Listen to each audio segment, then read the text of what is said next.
Hey everyone, welcome back to the channel. And wow, do we have a lot of news to talk about today. We have Biden's election as the next president of the United States. We have Pfizer's release of a COVID vaccine, which has proved to be 90% effective and will be rolling out as soon as this month. And we have updates to the stimulus news negotiations and how much stimulus and when you could expect from Congress. There's a whole lot to cover in this video, so be sure to stick around and watch the full thing. Now, for those who don't know, my name is Kevin Conway. I make stimulus news update videos, personal finance videos, and other videos all the time. So if you're new here, be sure to subscribe to the channel and give a quick like to the video if it helped you out in any way. Now, with that being said, let's jump right into it. So first things first, if you've been sleeping under a rock, I could forgive you. For everybody else, I can't. Biden was declared by the AP to be the next president-elect. Now, to be fair, this is not final. Biden has not actually been certified as the next president-elect. Every single governor needs to do so, and they have not done so as of now, and there still is the election being contested by the Trump administration.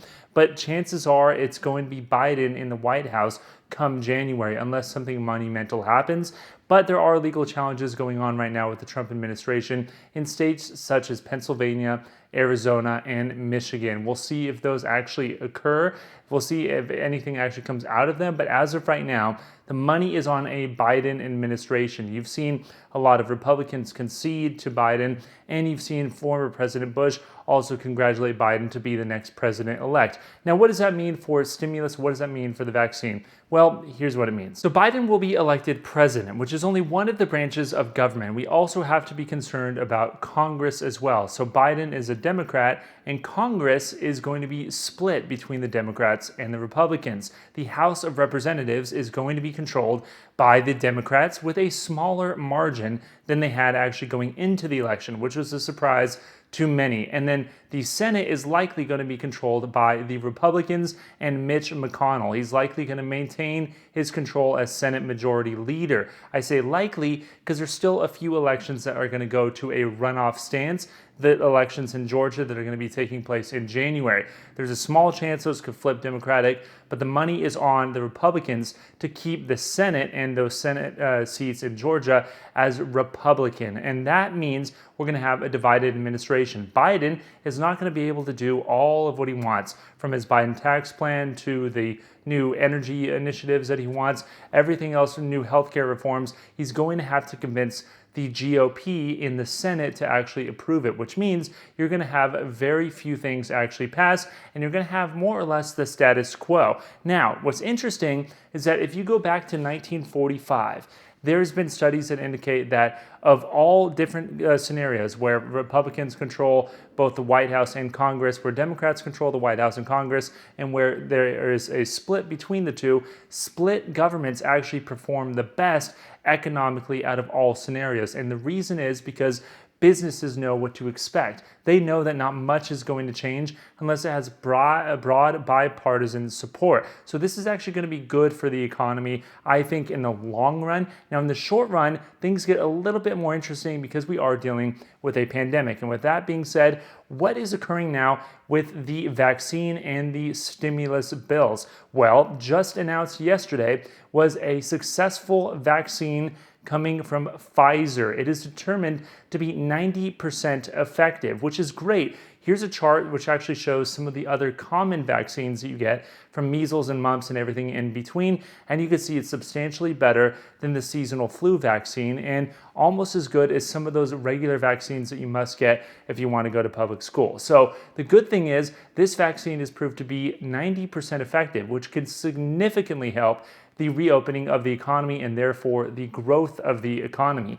Now, if you actually dig into the study that Pfizer did, they actually released a lot of information to the public in order to try to garner trust with the public, because a lot of people are skeptical about taking the vaccine. A lot of people don't want to be the first ones taking the vaccine in case there's some consequences that they didn't actually test. Now, Pfizer, to their credit, released this study, and they showed that they went through rigorous testing, 3 different rounds with many, many different types of people, including 46% of those who identify as being part of a minority group. That's significant because there's a large biased a lot of times for testing only one group of people, and it turns out to not be effective against a different group of people. So the basic takeaway is they have a broad, huge selection of different types of populations, older and younger, and different racial and ethnic groups, to actually test the vaccine efficacy. And they've determined that it's about 90% effective for basically all the groups. So when will the vaccine actually come about, and how will it affect these stimulus negotiations? Well, first off, the vaccine could be rolled out as soon as the end of this month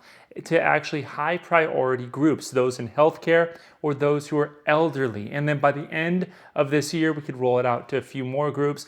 And then by mid next year, there'll be enough vaccine material to actually vaccinate the general population, or at least enough of them to create herd immunity and slow the spread of this disease, which is excellent news. And that means that we could be back to normal about 1 year from today, fully in swing and largely back to normal as soon as Q1 of next year. That is excellent news. And again, I want to go back to this study because it's really fascinating.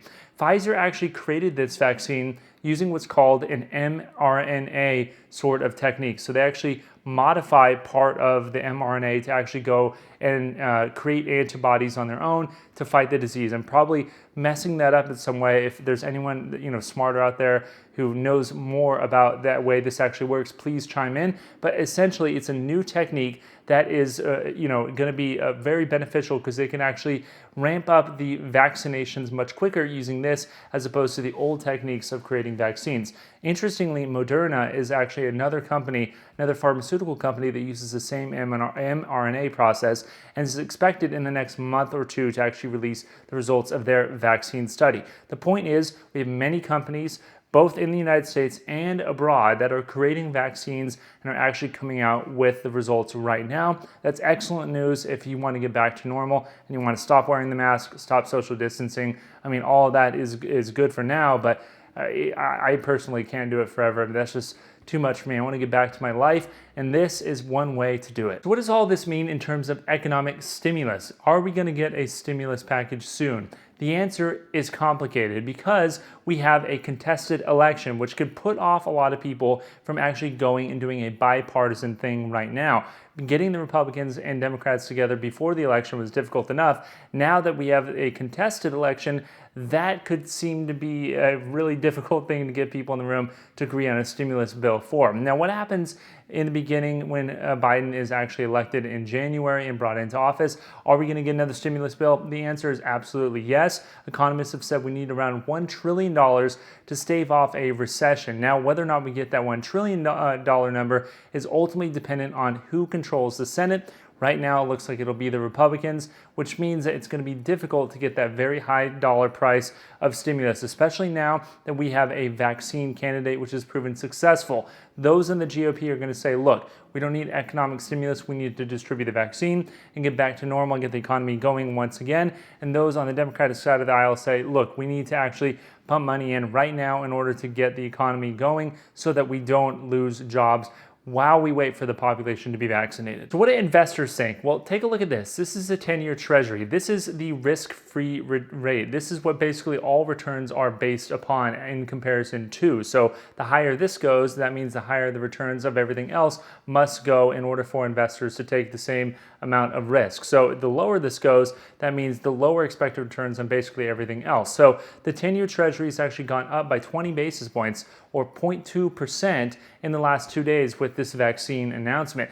That means that investors are actually shifting their money from risk-free assets, the treasury, and they're actually moving it over into riskier assets. The reason is because they think that the economy is going to grow a lot, and getting those riskier assets will allow them to get a greater return. So that's really interesting. You see this on the order of trillions of dollars, which means that people expect the economy to grow next year as a result of this vaccine and potentially some additional stimulus. But the driving factor will be the vaccine, and it always was the vaccine. We need to get back to a normal economy. Stimulus is a short-term thing, and while it can be beneficial of staving off something much worse, it's clear that the vaccine is going to be the path to the future. So watch out for the future testing and results of this trial to see exactly what happens, because that really is going to be the ultimate determiner of how big of a stimulus bill we're going to need in order to bridge us to that very point. It looks like, however, we're going to have that stimulus bill include those stimulus checks and additional unemployment insurance. I imagine it'll be basically the CARES Act 2.0 in a much smaller form when they actually go about passing it, which I expect to be around January. So with that being said, we will have to see and keep on the news. So be sure to subscribe to this channel and give a like to this video if it helped you out in any way. And I'll see you next time. Thanks.